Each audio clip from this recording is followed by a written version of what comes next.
Artist সমাজের dream box 112 শেডের হিমি গস। হিমি গস নিয়ে ভিডিও দেখেনি এমন আর্টিস্ট এখনকার সময় খুব কমই আছে। সবকিছু দেখতে সুন্দর হলে তো আসলে মানে সেটা সুন্দর হয় না।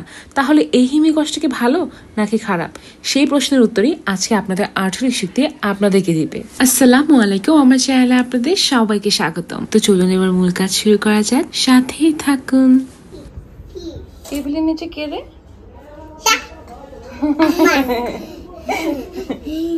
হিমি মিয়া গস হচ্ছে অত্যন্ত জনপ্রিয় এক ধরনের গোয়াশ। এটা মূলত তার ইন্টারেস্টিং লুকের জন্য প্রথমে ভাইরাল টাইপের হয়ে যায়। হঠাৎ করে উদ্ভর এই রংটা পাওয়া যেতে শুরু করে, যেটা কিনা ছোট ছোট জেলি কাপের মধ্যে পাওয়া যায়। যেখানে কিনা আমরা অল্প অল্প রং টিউবের মধ্যে কিনতে পারি, সেখানে এই রংগুলো জেলি কাপের মধ্যে বড় করে পাওয়া যেতে শুরু করে। আমাদের দেশে ছোট ছোট জেলি বা দই কাপে কিনতে পাওয়া যায় না। এটা দেখতে ঠিক ওটার মতো, শুধুমাত্র পার্থক্যটা হচ্ছে বিভিন্ন রং বেরঙের রং পাওয়া যাচ্ছে এখানে।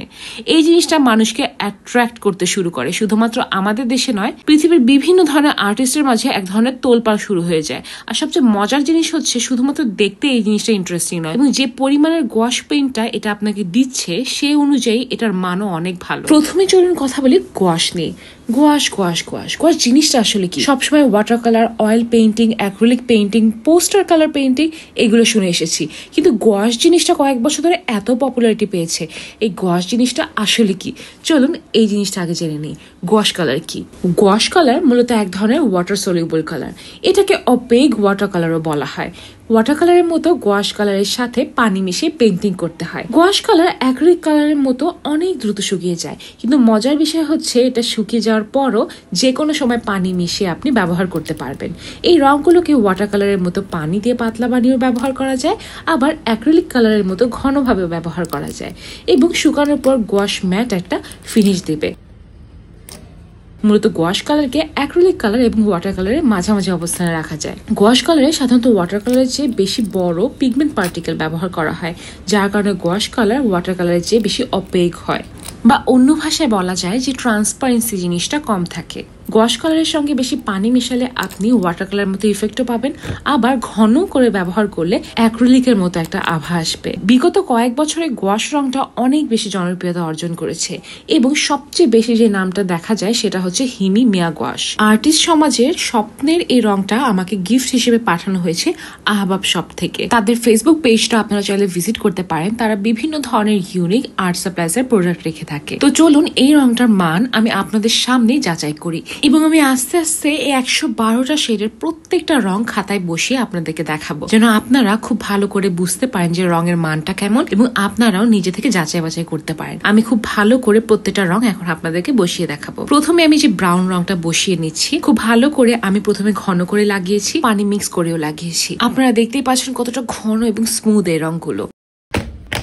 এবার চলুন প্রত্যেকটা শেডের রং আমি আপনাদেরকে খাতায় বসিয়ে দেখাই। একটা টিপস আমি আপনাদেরকে দিব, আর সেটা হচ্ছে এই হিমি গসটা আনবক্সিং করার পরে আপনারা সবসময় চেষ্টা করবেন যে সবগুলো রংকে এভাবে মিক্স করে নিতে। কারণ আপনারা আনবক্সিং করার পর একটা জিনিস খেয়াল করবেন যে এরকম অয়েলি টাইপের একটা জিনিস থাকে উপরে, এটা আসলে বাইন্ডার। কালার সাধারণত কয়েক ভাগে ভাগ করা হয়, এবং এটা মেইন ইনগ্রেডিয়েন্টস হচ্ছে বাইন্ডার এবং পিগমেন্ট। তো অনেকক্ষণ এক জায়গায় থাকার কারণে অনেক সময় পিগমেন্ট এবং বাইন্ডার গুলো আলাদা হয়ে যায়। তাই আনবক্সিং করার পর আমাদের প্রথম কাজটাই হচ্ছে এই পিগমেন্ট এবং বাইন্ডারটাকে খুব ভালো করে মিক্স করে নেওয়া। এতে করে আমাদের রংগুলো খুব স্মুথলি কাজ করবে, আমরা ভালো মতো রংটা উপভোগ করতে পারবো। আমরা কথা বলতে বলতে আপনারা দেখতে পাচ্ছেন যে আমি কিন্তু অলরেডি রংগুলো খাতায় বসানো শুরু করেছি, এবং আপনারা দেখতে পাচ্ছেন কতটা ঘন এবং সুন্দর ব্রাইট এই রংগুলো। হিমি গোয়াশ পেইন্টের শেডগুলো এত বেশি সুন্দর যে দেখলেই মনে হয় কোনো একটা অ্যানিমেশন মুভি থেকে এটা বের হয়ে এসেছে। প্রত্যেকটা রঙের মধ্যে প্যাস্টেল টাইপের একটা আভা আছে, যেটা দেখতে এটাকে আরো বেশি ইউনিক করে তোলে, এবং পেইন্ট করার পর আরো বেশি সুন্দর দেখা যায়। আপনারা দেখতেই পাচ্ছেন প্রত্যেকটা শেড কতটা ইউনিক, এবং আমি সাধারণত এই রংগুলো অন্যান্য রঙের মধ্যে দেখিনি। সবচেয়ে মজার ব্যাপার হচ্ছে যে 112টা রং এখানে, আর প্রত্যেকটা রঙে এত বেশি মিষ্টি আর সুন্দর। আপনারা দেখতে পাচ্ছেন পিঙ্ক বা পার্পলের যে শেডগুলো, ইয়েলো হোক বা ব্লু হোক, প্রত্যেকটা রং এত বেশি মিষ্টি, চোখে এক ধরনের শান্তি দিবে। এখানে একটা কথা আছে, এখন 112টা রঙকে আমাদের লাগবে? 112টা রঙকে আপনার আসলেই প্রয়োজন? সাধারণত বিগিনারদের ক্ষেত্রে আমরা বলি যে প্রাইমারি কালারগুলো দিয়ে পেইন্ট শুরু করতে। এটার একটা কারণ আছে, কারণ আপনি যেহেতু বিগিনার, আপনার কালার মিক্সিং নিয়ে ধারণা কম থাকার কথা। আপনি যদি শুধুমাত্র অল্প কয়েকটা রং দিয়ে কালার মিক্সিং শুরু করেন, তাহলে কিন্তু আস্তে আস্তে আপনি কালার মিক্সিং বিষয়টা শিখবেন এবং জানতে পারবেন যে কোন কালারটা মিক্স করার মাধ্যমে কোন কালারটা আপনি পাবেন। কিন্তু আপনি যদি সেটা না করেন, তাহলে কিন্তু আপনি কালার মিক্সিং জিনিসটা শিখতেই পারবেন না বা বুঝতে পারবেন না। কিন্তু অনেক সময় হয় কি, যে অনেকের ক্ষেত্রে এটা ফ্রাস্ট্রেশন কাজ করে।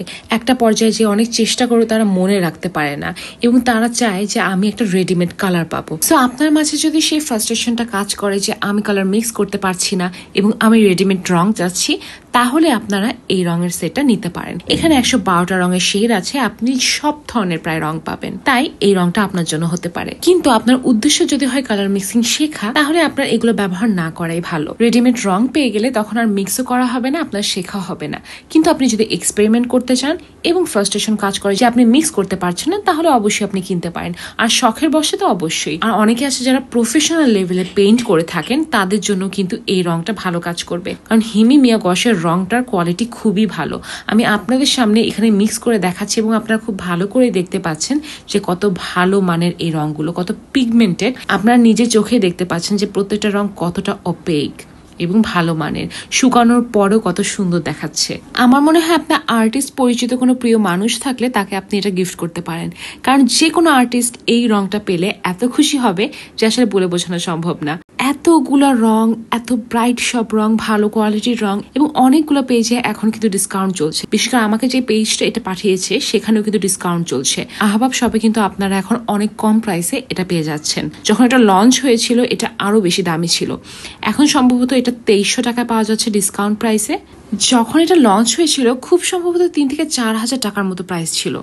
আপনারা বুঝতেই পারছেন অনেক ভালো একটা ডিসকাউন্টে এখন এটা বাজারে রয়েছে। হয়তোবা সামনে আরো কমতে পারে, কিন্তু এখন যদি আপনারা কিনতে চান চাইলে আহবাবের সঙ্গে যোগাযোগ করতে পারেন। আমি এখন ভিডিও এডিট করার সময় রংগুলো দেখছি কতটা পিগমেন্টেড এবং সুন্দর দেখাচ্ছে ভিডিওতেও। আমি এত বেশি এক্সাইটেড এগুলোতে পেইন্টিং করতে। ইস, আপনারা যারা আমার চ্যানেলটা অনেক আগে থেকে ফলো করছেন তার নিশ্চয়ই আমার জেলি গসের আরেকটা ভিডিও দেখেছেন, যেটা আমি প্রায় 3 থেকে 4 বছর আগে বানিয়েছিলাম। সেই ভিডিওটাতে আমি অনেক বেশি ইমোশনাল ছিলাম, কারণ এই চ্যানেলটা খোলার আগেও আমি বিভিন্ন ধরনের বিদেশি আর্ট চ্যানেল ফলো করতাম এবং সেখানে এই জেলি গসের আনবক্সিং ভিডিওগুলো দেখে আমার এত শখ হয়েছিল, আমি খুব চাইতাম এটা কিনতে এবং হাতে পাওয়ার পর আমি অনেক বেশি ইমোশনাল ফিল করছিলাম। আর সবচেয়ে মজার কথা হচ্ছে শুধুমাত্র যে এটা দেখতে ভালো লাগছে বা আমার শখ পূরণ হয়েছে তা কিন্তু নয়, এই রঙের কোয়ালিটিগুলো দেখে আমি আরো মুগ্ধ হয়ে যাই এবং যখন আমি এটা হাতে পাই অনেক কাহিনী করে পাই। এবং এখন যত প্রাইসে ওই ছোট সেটটা পাওয়া যায় আমি তার প্রায় ডাবল দামে কিনেছিলাম, তারপরেও আমার আফসোস ছিল না, কারণ রঙগুলোর কোয়ালিটিও ছিল খুবই ভালো। আপনারা বিশ্বাস করবেন না যে খুব সম্ভবত 4 বছর হয়ে যাচ্ছে ওই রংটার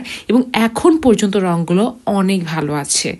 আমি স্টিল ব্যবহার করি এবং বিভিন্ন ধরনের পেইন্টিং করার জন্য আমি মূলত ওগুলোই ব্যবহার করি।